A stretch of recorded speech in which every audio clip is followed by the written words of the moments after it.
मार्ग आता निवडलेला आहे तो केवळ हे शासन काही करू शकत नाही हे शासनाच्या लक्षात आलेलं आहे. कारण एवढी मोठी यंत्रणा, एवढे मोठमोठे धरणं बांधायचे, कालवे बांधायचे आणि त्याचं जर प्रशासन किंवा नियंत्रण देखील शासन करतो म्हटलं तर ते शक्य होत नाही. आणि हे सगळा जगभरातला अनुभव आहे, फक्त भारतातला किंवा महाराष्ट्रातला अनुभव नाही.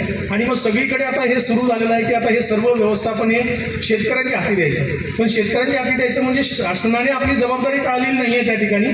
केवळ ते एक माध्यम शेतकरी जे पाणी वापर करतात आणि प्रत्यक्ष इंडिव्हिज्युअल शेतकरी घेऊ शकत नाही, म्हणून आपण सहकारी पाणी वापर संस्था निर्माण केल्या आहेत. आणि हे सहकारी पाणी वापर संस्था जर निर्माण झाल्या, आपण एका इंडिव्हिज्युअल शेतकऱ्याला पाणी देण्यापेक्षा आपण त्या समूहाला पाणी दिलं आणि ते समूह मग त्याचा योग्य पद्धतीने वापर करेल, ही त्यामागची भावना आहे. आणि मग जसं वाघाडमध्ये एक इंडिव्हिज्युअल पाणी वापर संस्था झाली, मग त्याच्यानंतर प्रकल्पस्तरीय झाली, मग ते आपण तो पुढे घेत गेलो. म्हणजे वाघाड आपल्यासाठी उदाहरण आहे, त्याच्या पावलावर पाऊल टाकून आपण जायचं आहे. इंडिव्हिज्युअल पाणी वापर संस्था झाल्या, मग त्या 10 पाणी वापर संस्थाची शिखर संस्था झाली आणि मग तसे आपले कायदे त्या अनुरूप बदलत गेलो आपण.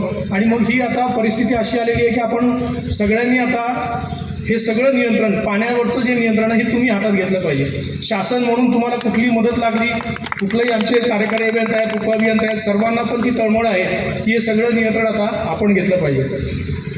मी पंडितांना शिंदेंना या निमित्ताने शुभेच्छा देऊ इच्छितो. आणि आपण सर्व शेतकरी बांधव 7 दिवसापासून हे या कालव्यावर आपण चालून जलदिंडीच्या माध्यमातून आपण स्वतःचं प्रबोधन करून घेतलं.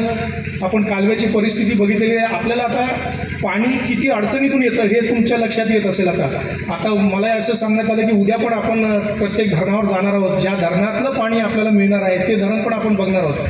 म्हणजे तुम्हाला असं वाटत असेल की आपण पहिल्यांदा तिथे झालो. आता मी सचिव दर्जाचा अधिकारी, नांदूर मधमेश्वर बंधारा मी पहिल्यांदा आलो.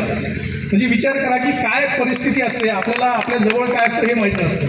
म्हणजे ह्या निमित्ताने आम्हाला तो बंधारा बघता आला. दरवर्षी आपण कागदावर आम्ही बघायचो, आम्ही भरपूर कामं केलेली आहेत, पण आता ही काम तुम्हाला बघायचं. आणि ह्या प्रबोधनाचा उद्देश एवढाच आहे की हे पाणी किती अडचणीतून आणि मोठ्या कष्टातून आपण इथपर्यंत आणत असतो. आणि मग ते पाणी जर तुमच्या इथे जर वाया जात असेल तर आमच्यापेक्षा तुम्हाला जास्त बोचणारं असणार आहे.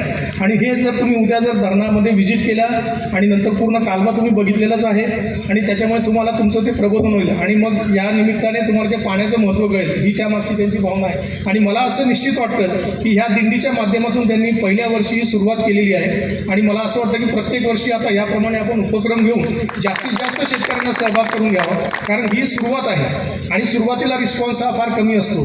त्याच्यामुळे तुम्ही निराश न होता, कमी शेतकरी आले किंवा कमी रिस्पॉन्स आहे म्हणून कुठल्याही प्रकारे नामुहीन होऊ नका. आम्ही तुमच्या पाठीशी आहोत. पुढच्या वर्षी आपण याच्यापेक्षा दुप्पटी तिप्पटीने काम करू. आणि माझ्या या सर्व कार्यक्रमाला शुभेच्छा देऊन मी थांबतो. धन्यवाद.